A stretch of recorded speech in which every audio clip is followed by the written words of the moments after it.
बिस्मिल्लाहिर्रहमानिर्रहीम। अस्सलाम वालेकुम नाज़रीन, आप यूट्यूब चैनल देख रहे हैं। मैं इमरान खान हूँ। नाज़रीन, पूरी दुनिया के अंदर एहतजाज हो रहा है और पाकिस्तान तहरीक इंसाफ के लोग एहतजाज कर रहे हैं या ओवरसीज़ पाकिस्तानी एहतजाज कर रहे हैं जिन्हें पाकिस्तान की फ़िक्र है और वो अपने सामने पाकिस्तान को ख़राब होता हुआ देख रहे हैं। पाकिस्तान के अंदर जो है वो मईशत की तबाही हो गई है। पाकिस्तान के अंदर अमन व अमान के बड़े संजीदा मसाइल हैं। जो लोग पाकिस्तान में रहते हैं वो बताते हैं कि महंगाई बहुत ज़्यादा है और लोग इवन खुदकुशियाँ कर रहे हैं। हालात बहुत ही ज़्यादा ख़राब हो गए हैं पाकिस्तान में और उसके पीछे रीज़न एक ही है कि रिजीम चेंज ऑपरेशन के बाद पाकिस्तान की मिलिट्री एस्टेब्लिशमेंट ने वो तमाम फ़ैसले किए जिन फ़ैसलों के नतीजे में अवाम को कुचला गया और माफिया को सहूलतकारी फराम की गई।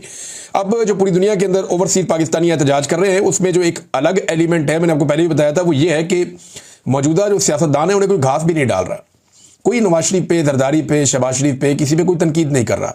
सारी की सारी तनकीद फील्ड मार्शल आसिम मुनीर साहब पे हो रही है। उन्हीं के पोस्टर्स उठाए हुए हैं, उन्हीं के खिलाफ एहतजाज किया जा रहा है, उन्हीं के खिलाफ बैनर्स उठा लेते हैं ओवरसीज़ पाकिस्तानी, या इमरान खान साहब के हक में निकलते हैं या वो आसिम मुनीर साहब के खिलाफ निकलते हैं। और किसी सियासतदान से ऐसा लगता है कि ओवरसीज़ पाकिस्तानियों को कोई मसला नहीं है। शायद उन्हें ऐसा लगता है कि सियासतदानों में उन्हें कोई दिलचस्पी अब नहीं रही, बल्कि सारा फोकस मिलिट्री एस्टेब्लिशमेंट की मुदाखलत पर है। अब इदारे के लिए ये सोचने की बात है कि जिन लोगों के लिए उन्होंने अपनी इज्जत की कुर्बानी दे दी वो लोग साफ दामन बचाकर निकल गए, यानी सियासतदानों पे कोई उंगली उठाने के लिए भी तैयार नहीं है। और सारे के सारे, चाहे वो पाकिस्तानी हैं चाहे वो ओवरसीज़ पाकिस्तानी हैं, सब यही समझते हैं कि जो कुछ भी हुआ वो मिलिट्री एस्टेब्लिशमेंट ने किया और वो पाकिस्तान की फ़ौजी क़यादत को इसके लिए रिस्पॉन्सिबल समझते हैं। जनरल बाजवा ने इस खेल का आगाज़ किया था, field marshal general Asim Munir साहब के दौर में भी ये खेल जारी है। तो लोगों की तनकीद मिलिट्री एस्टेब्लिशमेंट के ऊपर है। फ़ौज कोई भी काम करती है लोग उसके खिलाफ हो जाते हैं बिला वजह। यानी ऐसा नहीं है कि सारे काम बुरे ही हो रहे हो, लेकिन फिर भी लोगों ने ज़हनी तौर पे अपने आप को आमादा कर लिया है कि क्योंकि अवामी मैंडेट का एहतराम नहीं किया गया, क्योंकि इंसानी हकूक़ की धज्जियाँ उड़ाई गई, क्योंकि उन लोगों को लाकर बैठाया गया ज़बरदस्ती जिन्हें लोगों ने रिजेक्ट किया था, तो लोगों के अंदर एक फितरी किस्म का रिएक्शन पैदा हो गया है और वो लगातार बढ़ता जा रहा है। यहाँ मैं कुछ और अजीब चीज़ें देख रहा था। यानी आसिम मुनीर साहब पाकिस्तान में या पाकिस्तान के बाहर इस तरीके से डिस्कस हो रहे हैं जैसे कोई नॉर्मल फौजी डिस्कस होता नहीं था। यानी हमने देखा कि जनरल बाजवा ऐसे डिस्कस नहीं होता था, जनरल राहील शरीफ ऐसे डिस्कस नहीं होता था, जनरल कियानी ऐसे डिस्कस नहीं होता था। सिर्फ मार्शल लॉ एडमिनिस्ट्रेटर्स या जो डिक्टेटर्स थे वो इस तरह से डिस्कस हुए हैं। पाकिस्तान के मीडिया को आप देखें, पाकिस्तान के सोशल मीडिया को आप देखें, सबके सब हाफिज सैयद आसिम मुनीर फील्ड मार्शल को डिस्कस कर रहे हैं। इसी तरह पाकिस्तान के बाहर भी और नेगेटिव अंदाज में लोग डिस्कस करते हैं। इवन अखबारात के अंदर जरीदे छपते हैं, मुख्तलिफ जगह पे डॉक्यूमेंट्रीज छपती हैं कि आसिम मुनीर साहब ने अपनी ताकत में बहुत इजाफा कर दिया है, इनके अमेरिका के साथ ताल्लुकात बढ़ रहे हैं। डिफरेंट जगह पे डिफरेंट तरह के आर्टिकल्स और चीज़ें छपती रहती हैं। तो वो इस तरह डिस्कस हो रहे हैं जैसे कोई डिक्टेटर डिस्कस होता है। एक नॉर्मल फौजी या एक आर्मी चीफ इस तरह से डिस्कस नहीं होता। और एक और हैरत की बात मैं आपको बताता हूँ, मैं देख रहा हूँ कि PMLN के जो MPs MNAs हैं या मकामी अहदेदारान हैं, यानी इनको तो तैयार किया था मरीम नवाज ने और नवाज शरीफ ने इनकलाबी बनाने के लिए। इनको तो वोट को इज्जत दो का नारा दिया गया था जिससे पब्लिक भी इनके करीब आ गई थी। लेकिन अब ये मफाद परस्त टोला जो है ये अजीबोगरीब हरकतें कर रहा है। यानी बिल्कुल एग्जैक्टली PMLN के जो कारकुन है, कारकुन मैं कह रहा हूँ तो वो जो छोटे मोटे रहनुमा होते हैं, मुख्तलिफ इलाकों के MPA का कैंडिडेट, चेयरमैन का कैंडिडेट, MNA का उम्मीदवार या MNA बन गया या MPA बन गया, ये लोग ये अब जो बैनर पोस्टर लगाते हैं, चाहे जश्न आज़ादी के लगाएं, चाहे इलेक्शंस के लगाएं, चाहे किसी और चीज़ के लगाएं, तो उन तमाम पोस्टर्स के अंदर वो अपनी लीडरशिप की तस्वीरें बहुत छोटी छोटी करके लगाते हैं। यानी मैं नून लीग की कहानी आपको बता रहा हूँ कि नून लीग के जो लोग हैं वो अपनी लीडरशिप की तस्वीरें बहुत छोटी छोटी करके लगाते हैं और फील्ड मार्शल की तस्वीर बहुत बड़ी करके लगाते हैं बैनर्स पे, पोस्टर्स पे, होर्डिंग्स पे। ऐसा क्यों है? देखें, क़यादत से ही तो सीखता है सब कोई। जैसा लीडर वैसे उसके फॉलोअर। तो नवाज शरीफ ने अपने फॉलोअर्स को यह समझाया कि ताकत की पूजा करनी है। नवाज शरीफ ने अपने फॉलोअर्स को यह समझाया कि इक़्तिदार की परस्तिश करनी है, जो ताकतवर है उसके पीछे चलना है, उसके जूते पॉलिश करने हैं। और सारी की सारी पार्टी लगता है इसी काम पे लग गई है।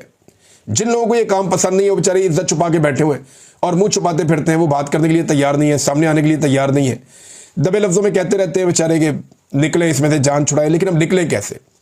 नवाज शरीफ ने अपनी बेटी और भाई को इक़्तिदार दिलवाने के लिए पूरी की पूरी सियासत अपनी त्याग दी है और अब उनका कारकुन भी उनकी तस्वीर लगाने की बजाय हाफिज सैयद आसिम मुनीर साहब की फ़ोटो लगाता है, उन्हीं के नक्शे कदम पर चल रहा है। हत्ता कि जश्न आज़ादी के हवाले से जो होर्डिंग्स लग रहे हैं शहरों में या इस हवाले से जो प्रोग्राम्स के बैनर्स लग रहे हैं, पोस्टर लग रहे हैं, उनमें भी हमें अल्लामा इकबाल रहमतुल्लाह अलैह जिन्होंने ख्वाब देखा पाकिस्तान का, उनकी फ़ोटो नज़र नहीं आती। कायद-ए-आज़म मोहम्मद अली जिन्ना जो बानी पाकिस्तान है उनकी फ़ोटो नज़र नहीं आती। तो मैं बहुत हैरान हो रहा था ये चीज़ें देखकर कि कायदे आज़म मोहम्मद अली जिन्ना से ये लोग इतनी नफरत कैसे कर सकते हैं। उन्होंने तो पाकिस्तान बनाया था, लेकिन ये उनकी तस्वीरें हटा रहे हैं, उनका नाम हटा रहे हैं, एक अस्पताल से उनका नाम हटा के मरीम नवाज ने अपना नाम रख दिया। हत्ता कि इनकी परस्तिश करने वाला एक शख्स ऐसा है जिसने कहा कि गांधी कायदे आज़म से बड़ा लीडर था। यानी कायदे आज़म से पता नहीं इनको क्या मसला है, PMLN को या इनके चाहने वालों को। उन्होंने कहा गांधी कायदे आज़म से बड़ा लीडर था। गांधी बेशक एक बड़ा लीडर था बड़े सगीर का, लेकिन उन्होंने कहा 20वीं सदी का सबसे बड़ा लीडर था गांधी, और कायदे आज़म उसके बाद आते हैं।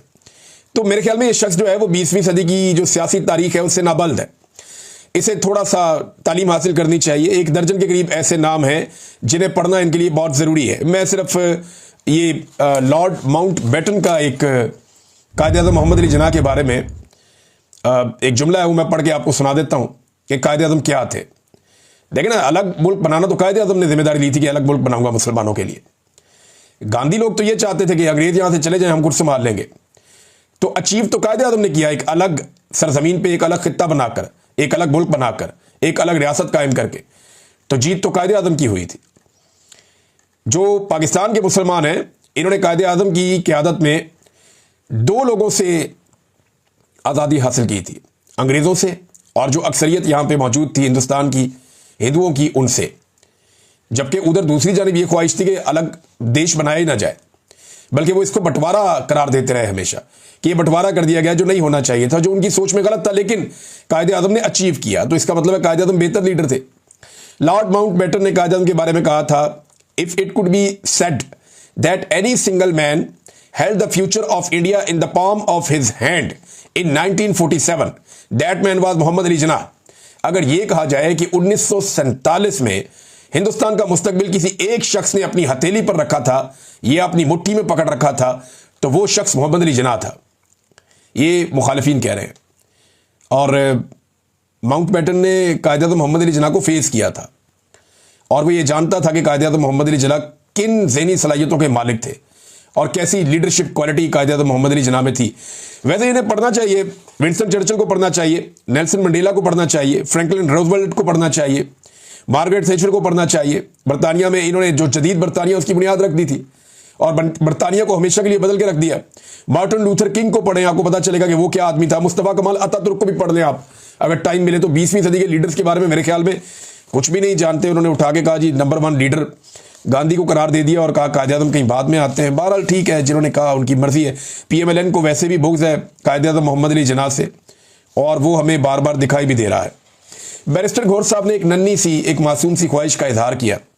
पाकिस्तान तहरीक इंसाफ के मौजूदा चेयरमैन है, और उन्होंने कहा कि मुक़्तदर हल्के मुल्क में सियासी तनाव कम करने के लिए अपना किरदार अदा करें, और सियासी तनाव पैदा ही उन्होंने किया है।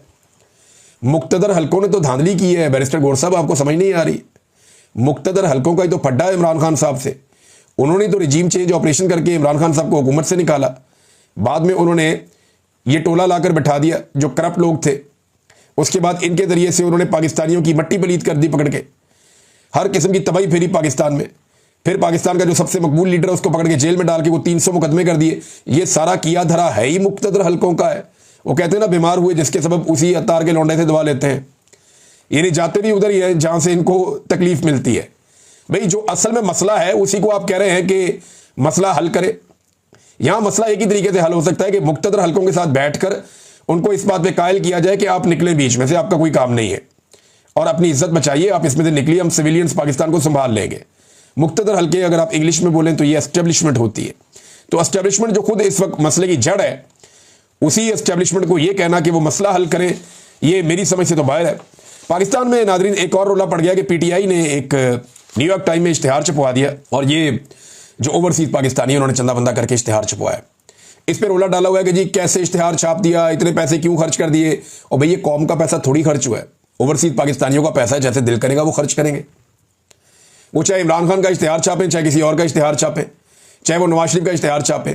भाई किसी टिकटॉकर की तस्वीरें वॉल स्ट्रीट जर्नल के ऊपर, वहां पे जाके वॉल स्ट्रीट पे बड़ी स्क्रीन पे किसी टिकटॉकर की फोटोज और वीडियोस चल जाएं तो उसका पैसा कहां से आया, कभी ये पूछा है? 60-60 सफ़ों के इश्तिहारात पाकिस्तान में अखबारात में छाप दिए, कभी ये पूछा है? बल्कि यहां टिकटॉकर ने एक कानून ऐसा पास कर दिया जिस कानून के मुताबिक अब कोई पूछ नहीं सकता, जितनी मर्जी मशहूरी की जाए, जितना मर्जी अरबों रुपया लगा दिया जाए। अरबों रुपए के इश्तिहारात पाकिस्तान में खिला दिए गए मीडिया को, उस पर कोई सवाल नहीं पूछ रहा। लोगों ने अपनी जेब से इमरान खान साहब की कैद के 2 साल मुकम्मल होने पे एक इश्तिहार छपवा दिया न्यूयॉर्क टाइम में, तो उस पर सबको आग लगी हुई है। तो यहाँ जो जाली तशहीर दिन रात हो रही है उसके ऊपर कोई बात करने को तैयार नहीं है। नाज़रीन, हुकूमत एक दावा और कर रही है। वो ये दावा कर रहे हैं, हुकूमत के लोग बैठते हैं टीवी पे आके, शहबाज शरीफ के करीबी लोग हैं, वो ये कहते हैं कि जी शायद कोई बरतानवी सफारतकार जेल में जाकर इमरान खान साहब से मिली, बड़ा उन्होंने दावे के साथ कहा, और इमरान खान साहब से मिली मगर इमरान खान साहब नहीं माने।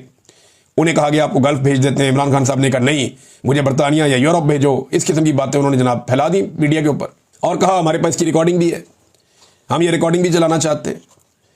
तो इससे एक बात तो साबित हो गई कि हुकूमत ने इमरान खान साहब को और एस्टेब्लिशमेंट ने इमरान खान साहब को ऑफर की थी। इसकी जो है वो एक तस्दीक सुहेल वड़ाइच जो एस्टेब्लिशमेंट के सहाफ़ी हैं, उन्होंने भी इसकी तस्दीक की कि बिल्कुल इमरान खान साहब को ऑफर की गई थी और उन्होंने इस ऑफर को रद्द कर दिया था। उन्होंने कहा था नहीं। दूसरा, इमरान खान साहब को बार बार ये कहा जाता है अगर आप खामोश हो जाएंगे तो आसिम मुनीर आपके लिए गुंजाइश पैदा करेंगे, आपको कुछ भी नहीं कहा जाएगा, आप खामोश हो जाएं, सेटअप को चलने दें। लेकिन इमरान खान साहब हार मानने को तैयार नहीं है। वो ये कहते हैं सेटअप मैं नहीं चलने दूंगा, इलेक्शन तो मैं जीता हूं, हुकूमत तो मुझे मिलेगी। तो इसी तरह जनाब अब ये जो दावे किए जा रहे हैं कि इमरान खान साहब ने डील लेने से इनकार कर दिया, इससे एक तो ये साबित हो रहा है कि उन्होंने डील लेने से इनकार किया और हुकूमत उन्हें बाहर भेजना चाह रही थी।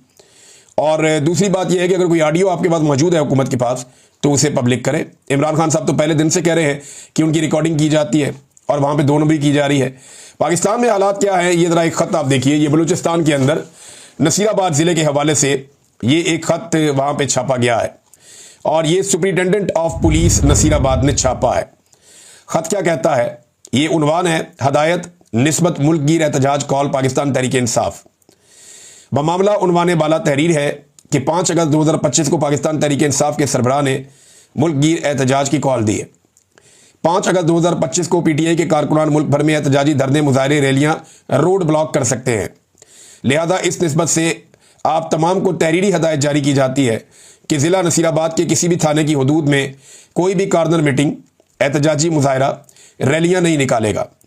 मजीद बना SHO पुलिस थाना सिटी डेरा मुराद जमाली और इंचार्ज CIA नसीराबाद को सख्ती से हदायत की जाती है कि वो पीटीआई के ज़िले सरबराहान कारकुनान जो कि सिटी डेरा मुराद जमाली की हदूद में रिहाइश पजीर हैं, उनके घर पर दस्तक, डोर नॉकिंग करेंगे और उन्हें पाबंद करेंगे कि कोई भी अपने घर से नहीं निकलेगा। किसी भी खिलाफ वर्जी की सूरत में पीटीआई के कारकुनान मुजाहिरीन के साथ कानून के मुताबिक निपटा जाए, सख्त ताकीद की जाए। ये नाज़रीन पाकिस्तान में जमहूरियत की सूरत हाल है। इस्लामी जमहूरिया पाकिस्तान में पुरअमन एहतजाज से मना कर दिया गया है।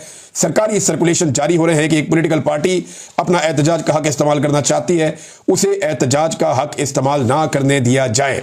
ये है नाज़रीन इस वक्त पाकिस्तान के अंदर सूरत हाल। आमिर मुगल साहब ने इसका एक हल निकाला।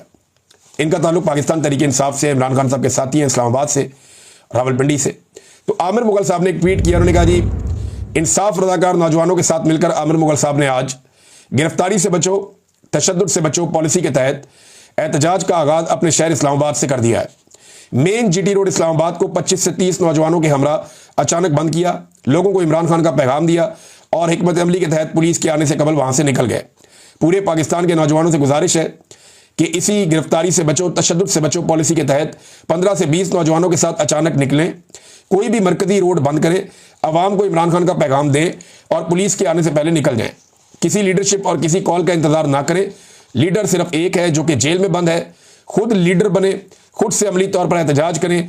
याद रखें हमारे तरीका एहतजाज में कोई तशद्दुद, घिराव, जलाओ, कोई तोड़फोड़ नहीं है। अलबत्ता अपने कारकुनान को गिरफ्तारी से बचो, तशद्दुद से बचो पॉलिसी के तहत महफूज रखना है। वीडियो कुछ देर में अपलोड की जाएगी। ये जनाब आमिर मुगल साहब की जानिब से जो रोड बंद करके पब्लिक को पैगाम दिया गया, ये वो है।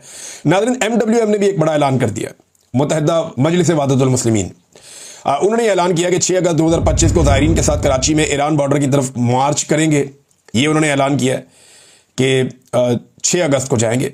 अब क्योंकि हुकूमत ने बंद कर दिया, जो ज़ायरीन है जो ईरान जाते हैं ज़ियारतों के लिए, उनके लिए ज़मीनी रास्ता बंद कर दिया था और ये ज़मीनी रास्ता एक सस्ता रास्ता है, गरीब लोग इसमें जा सकते हैं। लोगों ने होटल बुक किए हुए हैं, आगे ट्रांसपोर्ट बुक की हुई है, सारा पैसा वैसा भरा हुआ है। तो अब ये कहते हैं हवाई जहाज़ में जाओ, उसमें अखराजात बहुत ज़्यादा होते हैं और तादाद बहुत बड़ी है जो ज़ायरीन जाना चाहते हैं ज़मीनी रास्ते से। तो ज़मीनी रास्ता वो सरकार कह रही है जी, उन्होंने हाथ खड़े कर दिए क्योंकि ज़मीन पे हमारा कंट्रोल नहीं है। बलूचिस्तान की सरजमीन पे दहशतगर्दी होती है, हम नहीं कर सकते कुछ, लिहाजा उन्होंने रोक दिया। अब ये कह रहे हैं जी हम जा रहे हैं मार्च करते हुए ईरान बॉर्डर की तरफ और 6 अगस्त को ये लोग कराची से निकलेंगे। MWM के लोग ये भी एक ऐलान हो चुका है। नादरीन, एक और इंपॉर्टेंट खबर यह है कि सरदार अब्दुल कयूम नियाज़ी साहब को उनके कारकुनों के बीच में से गिरफ्तार कर लिया गया। उन्होंने रैली का इनेकाद किया हुआ था, वहां पे वो पहुंच रहे थे, पुलिस की नफरी वहां पहुंची, उन्होंने उन्हें गिरफ्तार कर लिया। मजिस्ट्रेट ने 4 दिन के लिए उन्हें नजरबंद करने के अहकाम जारी कर दिए हैं ताकि 5 अगस्त का टाइम निकल जाए। अब इसके ऊपर जो कारकुन है उन्होंने ये पैगाम दिया है और मुख्तलिफ सड़कों को बंद कर दिया। उनका यह कहना है कि अगर एक दिन के अंदर अंदर सरदार अब्दुल कयूम नियाज़ी जो साबिक वज़ीर आज़म भी हैं आज़ाद कश्मीर के, उन्हें रिहा ना किया गया तो पूरा पुंछ जिला बंद कर देंगे। पुंछ का पूरा इलाका जो है उसको बंद कर देंगे, फिर ना कोई आएगा ना कोई जाएगा। तो आज़ाद कश्मीर में ये सूरत हाल पैदा हो गई है। रीज़न, सरदार अब्दुल कयूम नियाज़ी जो साबिक वज़ीर आज़म है उनको गिरफ्तार किया गया। वो एहतजाज करना चाहते थे इमरान खान साहब के हवाले से। दूसरी जानिब क्रैकडाउन नाज़रीन बहुत तेज़ी से जारी है। पूरे पंजाब में ज़बरदस्त किस्म का क्रैकडाउन हो रहा है। एक वीडियो सामने आई जहां पे तहरीक इंसाफ के नौजवानों पे मुबैना तौर पे ये वीडियो के अंदर नजर आ रहा है तशद्दुद किया जा रहा है, उन्हें घसीटा जा रहा है। एडवोकेट सलमान शाहिद ने दावा किया कि ये सारे पीटीआई के लड़के हैं, तो उनके साथ पुलिस जो सलूक कर रही है मैं देखकर हैरान हो रहा था कि चोरों डाकुओं वाला सलूक जो है वो आम नौजवानों के साथ, जो काम करने वाले नौजवान हैं उनके साथ किया जा रहा है। और दूसरी जानिब एक वीडियो आई है जो पुलिस स्टेशन लियाकताबाद लाहौर से है, उसके बाहर खड़े हुए लोग ये बता रहे हैं कि थाने के अंदर उसको सील कर दिया गया, थाने को, उसके अंदर बच्चों को और खवातीन को गिरफ्तार करके लाया गया है। और इन बच्चों को गिरफ्तार करने की वजह यह है कि ये बच्चे इमरान खान जिंदाबाद के नारे लगा रहे थे, कौन बचाएगा पाकिस्तान, इमरान खान इमरान खान। तो ये नारे लगाने की वजह से बच्चों को पकड़ के थाने में ले गई पुलिस। अब आप अंदाजा करें कि इमरान खान का खौफ इस पूरे निज़ाम के सर पे चढ़ के बोल रहा है। पाकिस्तान तहरीक इंसाफ का इस पे मौक़िफ़ आया कि 5 अगस्त का खौफ फस्तायत अपने उरूज पर। रात के इस वक्त भी लाहौर में तहरीक इंसाफ के खिलाफ सख्त तरीन क्रैकडाउन जारी है। अभी तक गिरफ्तार कारकुनों की तादाद 150 से ज़ायद हो चुकी है। छोटे बच्चों को भी गिरफ्तार किया जा रहा है। घरों, दुकानों, डेरों पर छापे मारे जा रहे हैं। हमारे वकला को मिलने की इजाज़त भी नहीं मिल रही। पंजाब हुकूमत शर्म करो। वो पंजाब हुकूमत ने तबाही फेरी हुई है। मरियम नवाज को इस बात की परवाह ही नहीं है, बिल्कुल परवाह नहीं है। मैं हैरान होता हूँ इस किस्म के लेटर जो हैं वो सरकारी लेटर पैड के ऊपर, वज़ीर आज़म का भी लगा हुआ था एक जगह पे, वो गर्दिश कर रहे हैं सोशल मीडिया पे, जिन पे लिख लिख के देते हैं PMLN के अहदेदारान या सरकारी लोग कि ये बंदे पहले PTI में थे, अब ये PMLN ज्वाइन कर लिया है, लिहाजा इनको पुलिस गिरफ्तार ना करे। अंदाजा करें आप, यानी बंदों के नाम लिखते हैं, उसके ऊपर लिखते हैं कि ये बंदे पहले PTI के अंदर थे, अब ये PMLN को ज्वाइन कर चुके हैं, लिहाजा अब इन्हें गिरफ्तार ना किया जाए।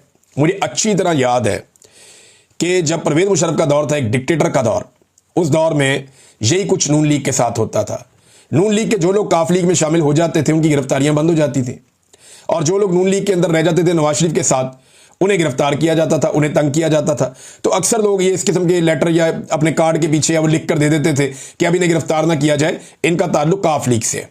तो उस बंदे को सत्ते खैरा हो जाती थी, उन्हें फिर पुलिस गिरफ्तार नहीं करती थी। लेकिन यहां पे आप ये देखें कि वही आज नून लीग सब कुछ कर रही है जो डिक्टेटर के दौर में नून लीग के साथ हुआ है।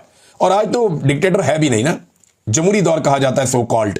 लेकिन इमरान खान साहब कहते हैं मुल्क में तो डिक्टेटरशिप नहीं, मार्शल लॉ नहीं, आसिम लॉ इस वक्त नाफिज है और सब कुछ वो किया जा रहा है जो